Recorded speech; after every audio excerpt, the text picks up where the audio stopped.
Welcome to Speaking of Love, the podcast, with your host, Latoya.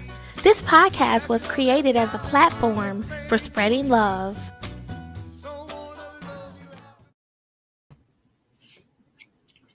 Good afternoon. Hello, everyone. My name is Latoya, and I am the host, and welcome to Speaking of Love, the podcast. Today, I have a wonderful guest here. We're going to have a phenomenal show, but before we get into our interview with our wonderful guest, I want to talk to you a little bit about Speaking of Love and let you know the history behind my podcast. Speaking of Love is a very sacred part of my heart. I love this podcast, and the purpose for this podcast is to honor my father. My father, Herman McAlpin Jr., committed suicide on March 9th of 2020. And as a result of his death, of course, I've been left devastated, but I have found a greater way to repurpose my pain. And my father was a radio TV broadcast engineer in the city of Detroit for many years.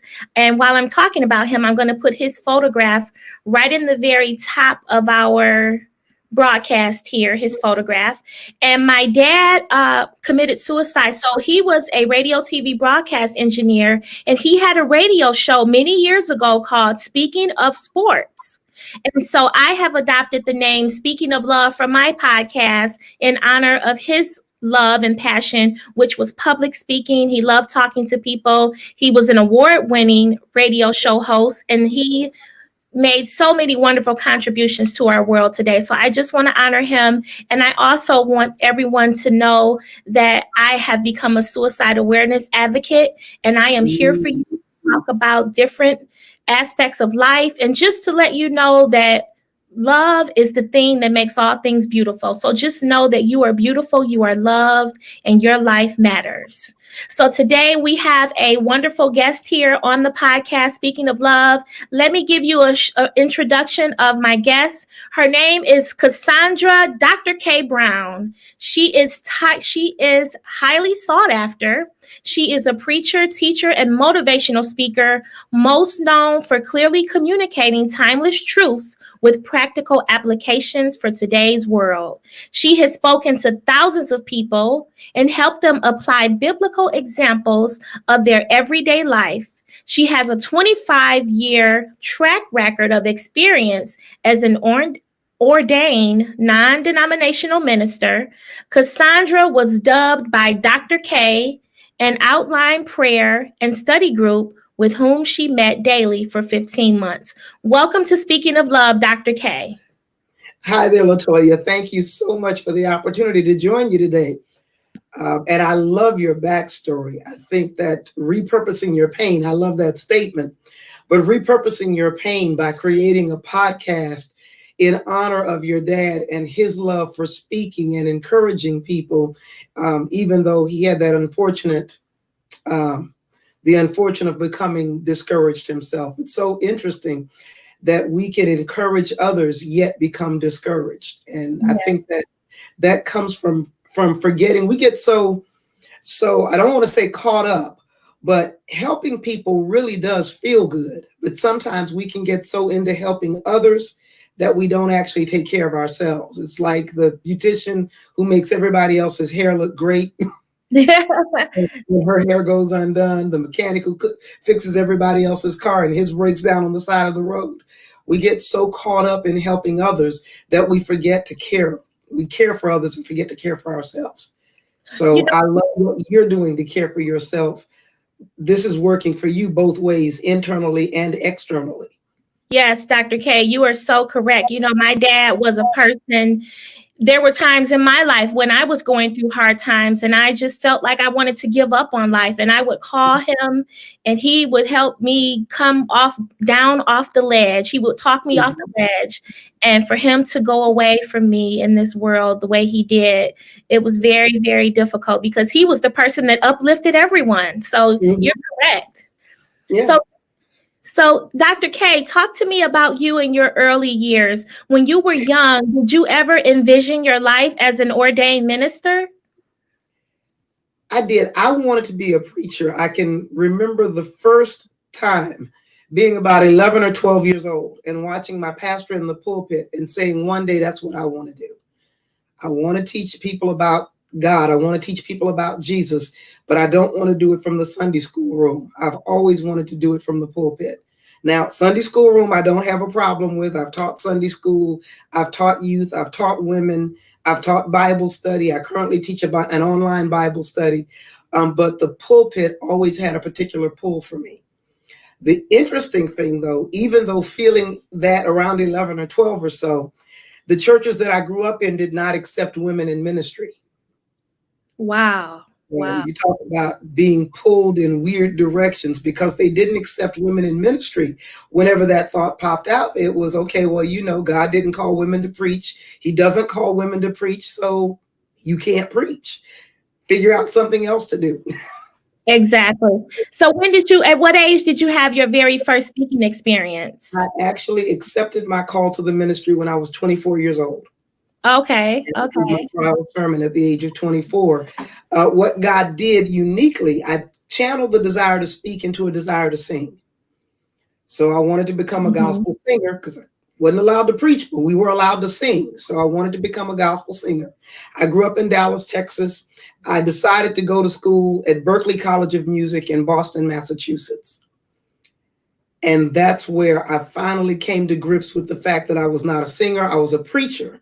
But I was now in a place where I could accept the call because women in ministry were much more accepted in Boston as a much more liberal environment. So moved to Boston. Okay. Went to college to become a singer, didn't become a singer, instead became an insurance salesperson and a preacher. Oh my goodness. Are you serious? That is wonderful. So you have a well-balanced, rounded balance there. Mm-hmm. It works. And then in COVID, I used COVID to make the shift from selling insurance, which is something I can do, to speaking and preaching as my primary source of income, Lord, please, which is the thing that I want to do. And I've told people I've pivoted from doing what I can do to doing what I want to do, what I love to do. Now, Dr. K, you have been quoted as saying that the Bible is the best motivational book ever written. Talk to me a little bit about your philosophy behind that statement. Great question, LaToya. Thank you for picking up on that. As I started listening to motivational speakers, and I've listened to them for a while, I discovered Les Brown decades ago, Tony Robbins, and recently Jim Rohn, Zig Ziglar, Dale Carnegie, all of those guys. As I listened to them, I could attach what they were saying to biblical truths. So as they spoke, I could find Bible verses that matched what they were saying. They just said it a little differently, but the truth itself, the core, was still there. And I just thought, wow, they're getting all of their material from the Bible. They're just not giving the Bible credit. Oh, okay. But they're getting, whenever you hear the phrase, no investment, no return. Well, the Bible calls that the law of sowing and reaping. You don't reap where you haven't sowed, and you sow what you reap. So motivational speakers will say, where there's no investment, there's no return. If you don't get involved, you don't get anything out of it. You only get out of it what you put into it. All of those are variations of the law of sowing and reaping. The law of sowing and reaping is from Scripture. So as I read through the Bible and as I hear these speakers, I'm hearing them speak biblical truth in a non-biblical setting. My goal now is to go back to the Bible because that's the core for me. That's the foundation. And to actually teach people how to apply these biblical truths, giving God the credit he deserves, the praise that he's worthy of, the glory that is rightly due his name, all of those really good things that are true. So for me, the best motivational book and the first motivational book ever written is the Bible. Wonderful. And what you hear coming out of the mouths of motivational speakers, if you do some research, you'll find a verse in the Bible or a context in the Bible that matches what they're saying. Now, a lot of motivational speakers, what I call biblical truth, they call universal truth or universal law. And that's the other phrase for it. So I'm teaching what they're teaching just from a biblical standpoint and giving the Bible full credit. Wonderful. Dr. K, there was another book you wanted to talk about today. You can go ahead and tell us about that book. Thank you so very much. This is my first book, and trying to get it. It's got a shiny cover, so there's a little bit of glare, but it's called Moving Beyond Betrayal. Help getting past what you may never get over. Wow. Moving Beyond Betrayal. Help getting past what you may never get over. The title of that book is very enrapturing. I almost feel like I want to read it now. What exactly is the book teaching? Thank you for asking. It's a workbook to help people take 4 steps to move beyond the pain of betrayal.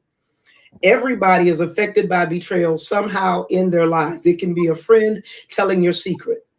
You told it to them in confidence in the middle of a conversation. They just blurted it out. And it may have embarrassed you. It may have hurt you. It harmed you. It angered you. But that is what they call a seminal moment. It's a moment that produces something in you.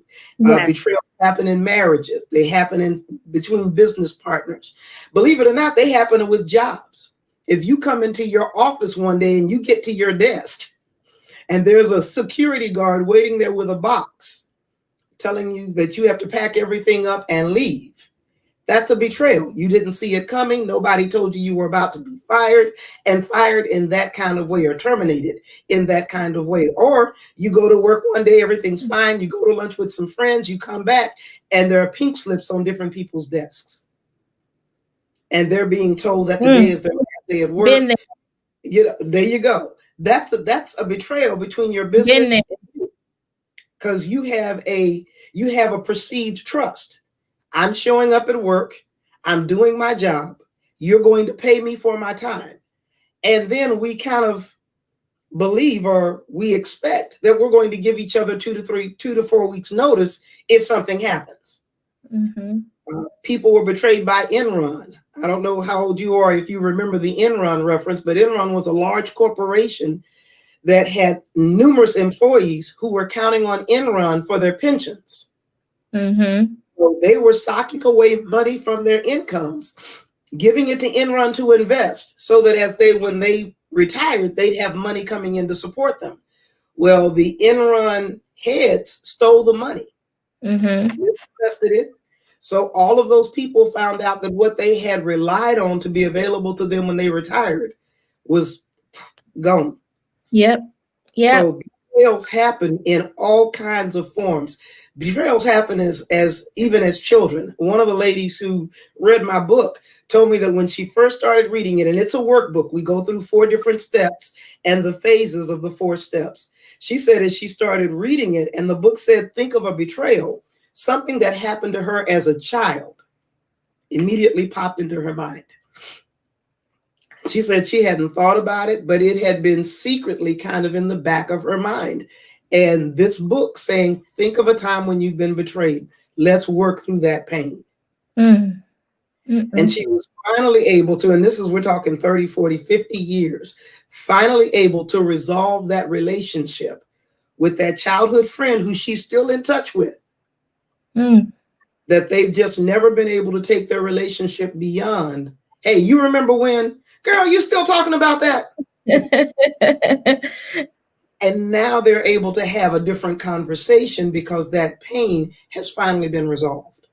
Now, Dr. K, what inspired you to write such a phenomenal workbook? Wow. Thank you. Thank you for asking the backstory on the book.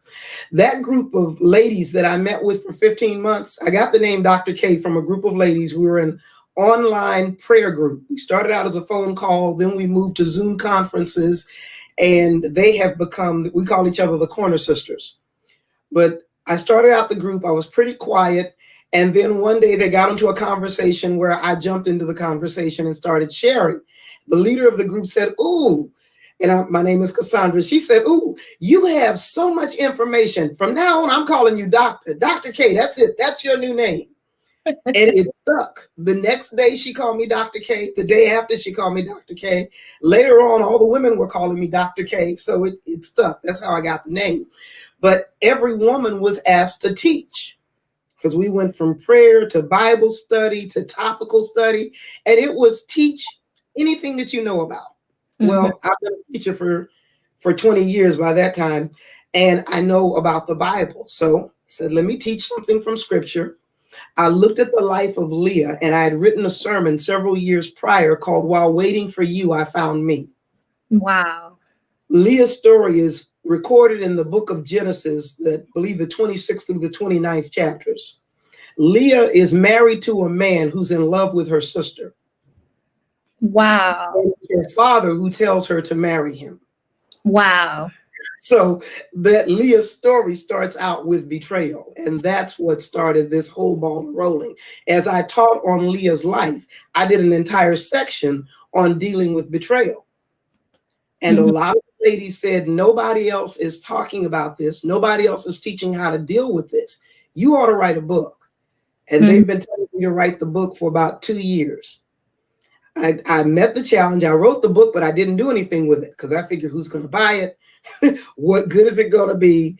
Nobody's going to, I don't have a degree. I've not studied any psychology or any of that stuff.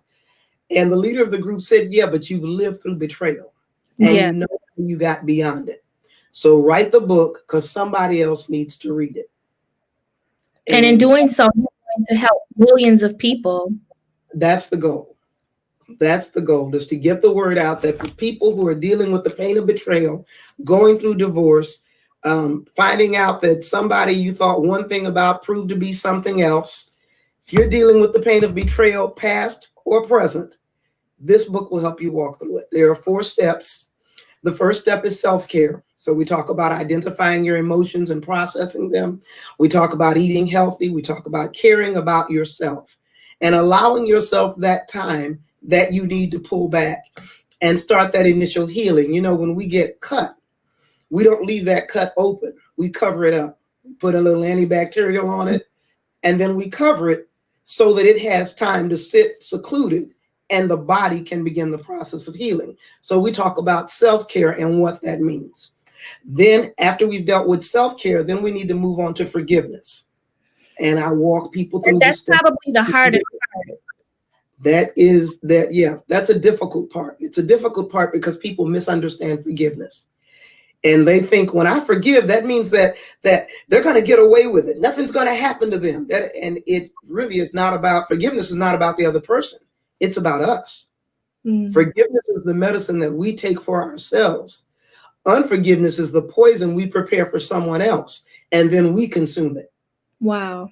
So forgiveness is medicine. Forgiveness is medicine. But we talk about not only forgiving that individual, but forgiving yourself.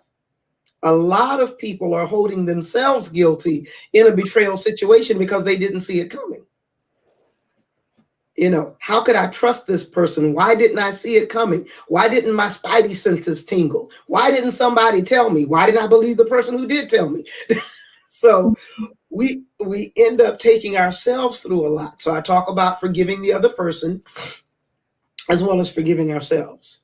The next step is rebuilding trust. What people don't know is trust is a muscle.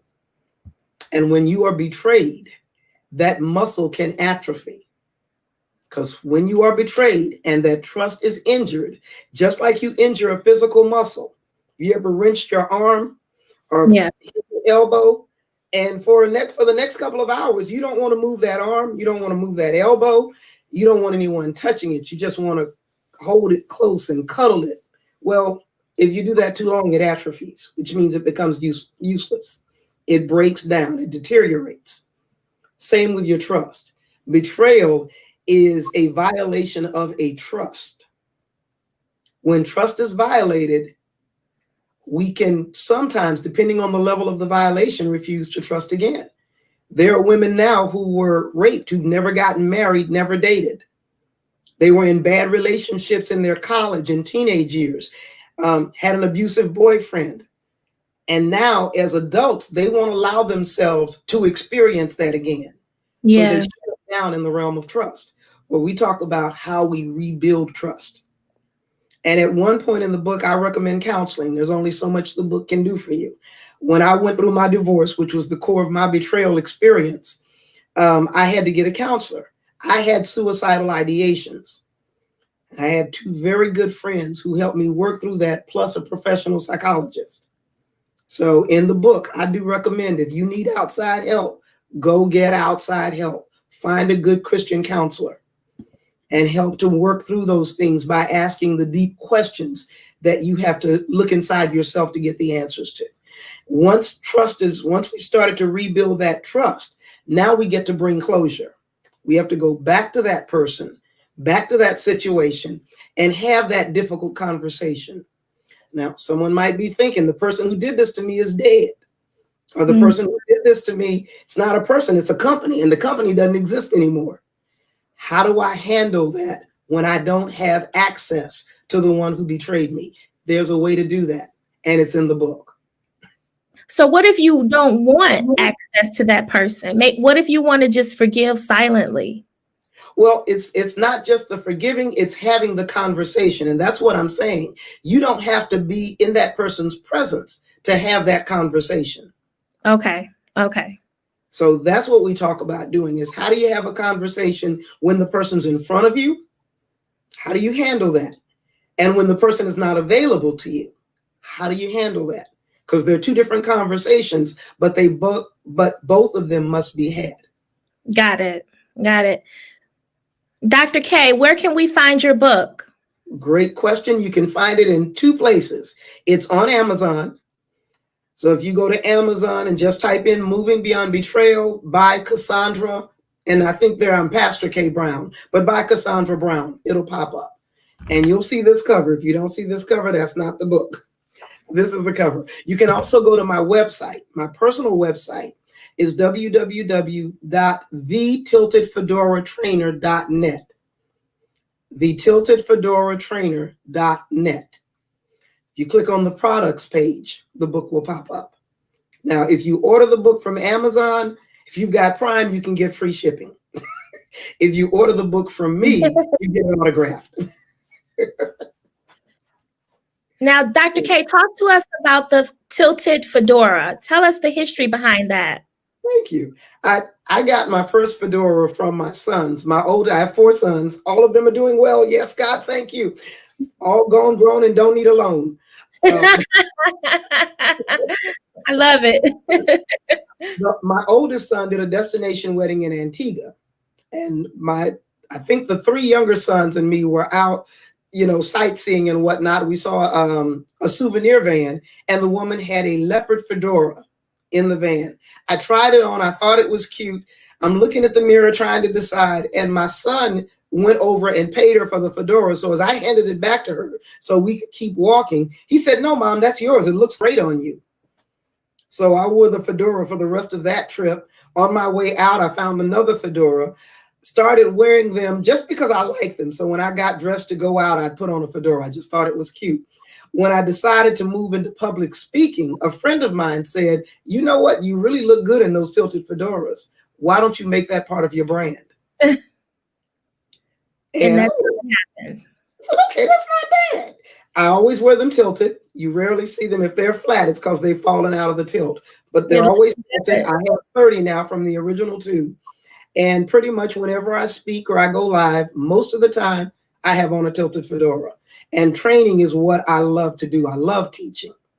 But to me, training worked out to be a better word. Wow, that's beautiful. Dr. K, you are such an inspiration. I feel so inspired by you. As I look at you, you are such a beautiful woman, both inside and outside. You're an inspiration to all women. And I look at you as a complete success. How do you define the word success? Wow. Success for me is having the freedom to do what you love doing all day long. Having the financial freedom, having the emotional freedom, having the physical freedom, all of those freedoms for me to do what you really enjoy doing. If you are pursuing something that you love, then you are successful. It's not tied. Now, it can be tied to money, but it's not tied to money. I have a friend she loves helping people during COVID. She wasn't able to do her regular job, so she started volunteering for a food pantry. She loves doing that work. She loves hand-to-hand helping people. And I said to her, I wouldn't be surprised if you end up as the executive director of a nonprofit, specifically of a food pantry one day. Well, that food pantry offered her a job. As her other job kind of went away, the food pantry offered her a position. She's not the assistant director. I think she's the director of volunteers. I count her as successful. She's not making a ton of money because that industry doesn't provide a ton of money. But every day she wakes up going to a job she loves. Every day she's able to impact the lives of people in a way that she can see. It's a Christian food pantry. So as people come to receive the services, they pray with them and they track the prayers. So she's saying we're talking to people who said, you know, this person in my life is really, really sick. They're next to death. Please pray for them. And a couple of weeks later, they come back and they say, guess what? They're out of the hospital. They're fine. There are no residue of the illness. They're great. Somebody comes in, I'm trying to find a job. And we're in a current state where people are getting fired more than hired. But they pray with that person. And a couple of weeks later, I got that job I applied for. So she is successful because the life that she has is a life she enjoys. A lot of us are living lives we don't enjoy. Yes, you know, that's so interesting that you would say that, Dr. K. I work with children. I worked for DPS for almost 10 years, and then I worked at a charter school for about 9.5 years. And in those professions, I never made a lot of money, but I was so rich inside of my heart and my spirit because I was able to impact the lives of so many wonderful children. A lot of them are adults now, and they reach back out to me and they just thank me for being in their lives and being the mom that they didn't have at home and being a source of love. Like my office was a safe haven for children throughout the whole building. And I didn't make a lot of money, but I was never hungry or wanted for anything. My life was so fulfilled because I was making a positive impact on children. So what I would do is I would talk to children and mentor them. And the first lesson I would teach them is never pick a job just for money. Choose a job that you can do so well that people will pay you for it. Even though you may not want the money, do the job for you to make other people feel the love. And that's a great lesson for any person to have. Here's one of the things I really work to teach my children, and that is we in America are used to working a 40-hour week. Told my kids, if you're going to spend 8 hours a day at doing that, an hour getting there and an hour getting home from there, that's 10 hours of your day. You need to love what you're doing. Yeah. Because that's a big chunk of time to be miserable. And you're miserable leaving and miserable while you're there. That's too much time to be miserable. Yes. And when you work a job and you love what you do, it automatically brings out the best in you. Yeah. And it's not work. Now it's fun. And you just go, I'm getting paid to have fun. Yeah. So you paying me, I'll keep having fun. But it also opens up creativity because now you're thinking of more ways to have fun. Yeah. How can I take this to the next level in a good way? What more can I do for these children? I know I can start having some kind of birthday celebration. Maybe on their birthday when they come in, I'll have a cupcake for them. And that'll let them know that they matter because somebody remembered their birthday. Yeah. Yeah. Especially dealing with kids in DPS, they're already coming from struggling situations. They're coming from parents who have not been taught to parent because they were not properly parented themselves. And now you get the real true riches. You're getting to get that harvest of seeing how you impacted those lives as they come back to you and they say, Miss LaToya, I remember in your office and wanting to cry and I always left with a smile. Yeah. That kind of thing. See, money can't buy that. No. Money can't buy that. No. And eternity remembers that because that's the stuff that goes into eternity. Yeah. It's the good that goes into the flesh and blood doesn't go. The relationships and the good deeds, that's what goes with us. Yeah.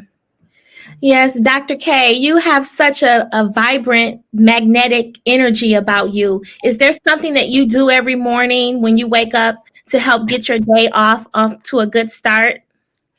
Most days, I'm not 100% on it, but most days, everybody who knows me knows I'm a coffee drinker.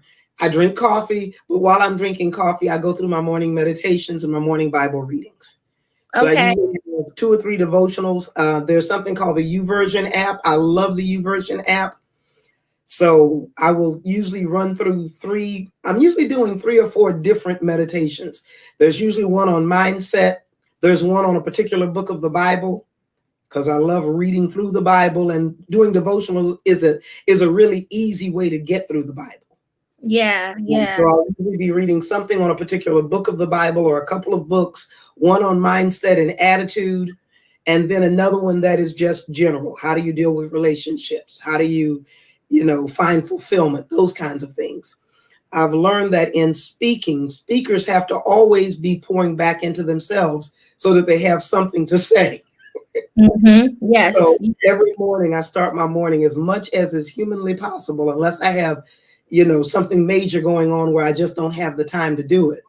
I wake up a little bit earlier. If I know I've got to leave early, then I wake up a little earlier so that I can have that time to sit before the Lord, drink in his word while I'm drinking in some coffee. When I'm done with my coffee, then I spend some time in prayer. Speaking of coffee, Dr. K, how do you take your coffee?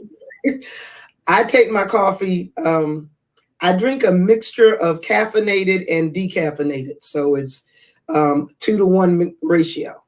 Well, actually, yeah, 2-to-1, because it's a third caffeinated, 2/3 decaffeinated, with a little bit of stevia and sometimes cocoa. I like dark coffee. Oh, that's cool. Yeah. Oh, that's wonderful, Dr. K. I'm not a big coffee drinker. I've tried several different variations of how to do it. I can't get into it. So I think my drink of choice is probably Coca-Cola. I rather have that in the morning. And I just go Coca-Cola. I love it. I love it with no ice, straight out the bottle. So you're like me. You're a true Coke drinker. I'm a true coffee drinker. Yeah. I have coffee at restaurants sent it back because it wasn't hot enough and it wasn't strong enough. So, Dr. K, let's talk a little bit about a person in your life. Is there someone in your life who has inspired you, either past or present, who inspired you to be the woman that you are today? I mean, I look at you, you're successful, you're phenomenal. You couldn't sit before me with all of this beauty and all of these treasures without someone in your life influencing this. Where did this come from? Who is it? Started with my mom. My mom was a single mother. She raised 3 kids. By the time she was 24, she had 3 kids. My father was not, he died when we were really, really young. My father died when I was 10. But prior to that, he was not a loving, supportive husband. So when my mom divorced him, she had 3 kids and she went out on her own. And we're talking early to late 60s. So it was very difficult for a Black woman on her own with children. Mm-hmm. And she did not go on welfare. She did not get food stamps. She worked. She developed the skill of sewing. She taught herself to sew, and she became a professional seamstress. Mm-hmm. Took a couple of college courses, but the college courses and taking care of babies didn't work together. She got a GED, taught herself to sew, became a professional seamstress, then managed to get a job with Marbell and people. Y'all, that's an old company y'all don't know anymore. It became AT&T. You'll recognize the name AT&T. Marbell became AT&T, but she worked for them for years. Then she got a job with FedEx. She started out at FedEx as a customer service rep and ended her tenure at FedEx by designing and building computers and writing computer programs. And this is a woman with a GED and no college education. Wow. She owns 2 houses, 2 or 3 cars. She's raised 3 kids. All of us are adults. None of us have stayed in jail. Wow. Wow. My brother got arrested. That was it. but none of us have done jail time. So my mom is probably the biggest inspiration just by the way she carries herself and handled herself. And she's also the first theologian I ever met. Mm-hmm. I learned the Bible from her. And we got saved relatively close to each other. She was older than I was, of course. But a few months after she accepted Christ, I accepted Christ. And we started reading the Bible together and talking back and forth. And that built a spiritual foundation in me that has been unshakable. Wow. So she's number one. After that, when I accepted my call into the ministry, my mother in the ministry, a lady named Tina Saxon, and she was the one who affirmed the call on my life and made it possible for me to do my initial sermon. That's beautiful. And various people along the way. One name, if somebody is watching from Massachusetts, from Western Avenue Baptist Church, they'll remember the name Fanny Dinkins. Fanny Dinkins was a deaconess, a true deaconess with a loving spirit and a love for the Lord. She helped shape me just by her general persona and attitude. Whenever you met Deaconess Fanny, she always had a good word for the Lord. Beautiful. Always had a good word for the Lord. Beautiful, beautiful, Dr. K. Dr. K, on Speaking of Love, the podcast, which is where we are right now. My podcast is built on spreading love, because when people commit suicide, like my father did, there's always a lack of love somewhere in that person's life that makes them commit such a heinous act. Either it's a lack of self-love, or it's the inability to receive the love that is around you. So the $1 million question that I ask all of my guests here on Speaking of Love is, how do you define love? Ooh, good question. Good question. And here's my answer. Love is doing the best for the object of your affection. Love is doing whatever is best without regard to personal cost. So let me distinguish that. Love is examining what that person needs, examining their lives, and figuring out to the best of your ability what they need. If you're not sure, ask them. Yes. Love is not enabling. A lot of people make the mistake of enabling bad behavior and labeling it love. Sometimes love requires a firm, I don't want to use the word slap, but I don't have another word. It requires discipline. There is discipline in love. It's not just giving you everything you want.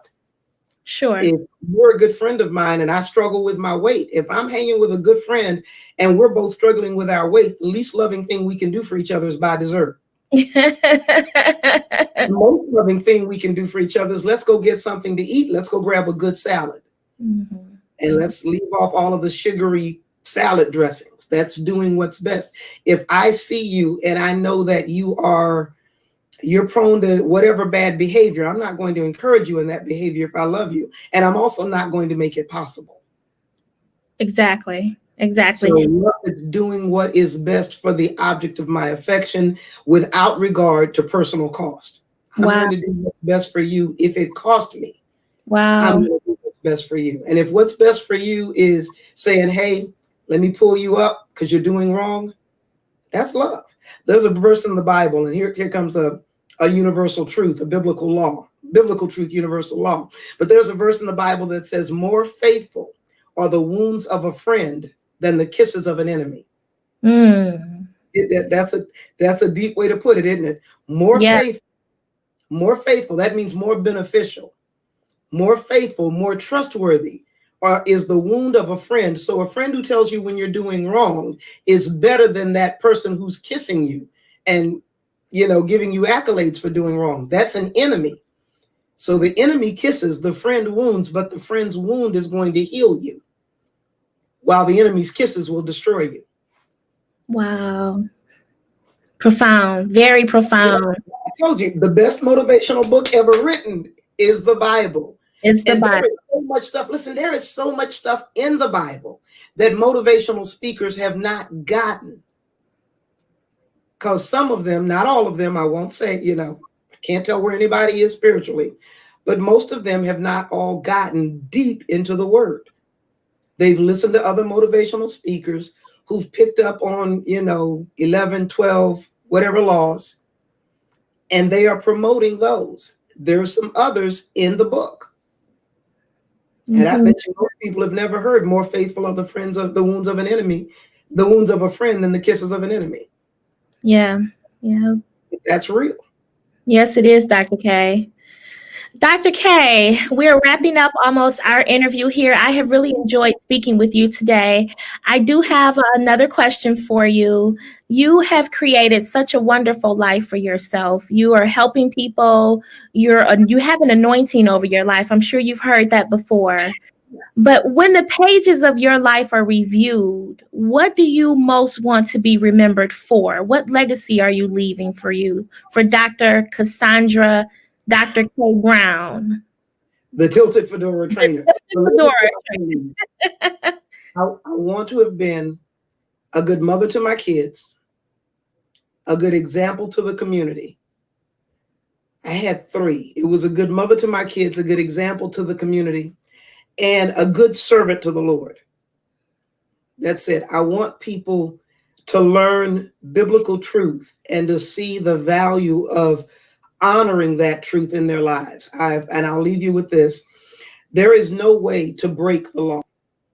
When people disobey the law, they do not break the law. What they do is break themselves on the law, because the law stands. When you speed and you get a ticket from the police officer, they don't come out and change the sign. They make you pay money. Yes. So the law stands. The law stands no matter what. You break yourself on that law. You go broke paying for those speeding tickets.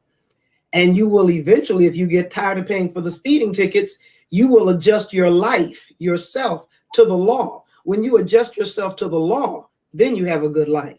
So at this point, I really want to be known for teaching people how to have a good life. That's beautiful, Dr. K. Dr. K, thank you so much for being here on Speaking of Love. Is there anything else you would like for our listeners and our audience to know about you? Thank you so much for this last opportunity. I am working with a lady named Doreen Letson Reed, and we are offering a mastermind targeted toward Christian business owners, Christian entrepreneurs. It's called Adversity is Irrelevant, Preparing Yourself for the Next Crisis. COVID was a crisis. A lot of people weren't prepared. They didn't have any kind of strategy, no kind of planning. This mastermind is designed to help you strategize a way to go through your next crisis. How do you come out of this one? How do you prepare so that when the next one comes up, you're ready? It is Saturday, January 23rd, 5:30 to 7:30 Central Time. I'm in Texas. Or 6:30 to 8:30 Eastern Time. She's in, I believe it's North Carolina or Georgia. I'm working with a few people. But you can get information on that from my website, www.thetiltedfedoratrainer.net/adversity, because it's adversity is irrelevant. But that mastermind will be two expert business coaches. She works on helping people in the kingdom, specifically Christian entrepreneurs. So we're giving a biblical perspective to business strategies. Well, that's beautiful, Dr. K. Thank you so much for being here on Speaking of Love, the podcast. It has been a pleasure. This was my 37th episode, and I'm so happy that you were here. Yes, thank you so much, Dr. K. And I would love to have you come back again to speak to my audience. You have been tremendous. This is wonderful. Thank you, LaToya. I am so grateful to you for allowing me to get to know your audience. And I pray that it starts a really, really wonderful relationship. Yes. It's a beautiful platform, and you are a beautiful young lady. And I applaud how you have taken your pain and repurposed it so that now you have true purpose. Yes. And just to close this out, anybody considering suicide, if you've had that fleeting thought, if you let it stay in there too long, sometimes it passes by, but other times it might hang out for a little while. Let me encourage you to reach out to someone. Believe it or not, you are loved. You are not alone. Reach out to LaToya because you've been watching her show. Reach out to me. I experienced suicidal ideations. I created a plan and I was ready to go. And I praise God that He did not allow me. So know that you are loved. You are cherished. Reach out to somebody and let them know that you're in pain, because there's someone who is willing to do whatever is necessary to help ease it.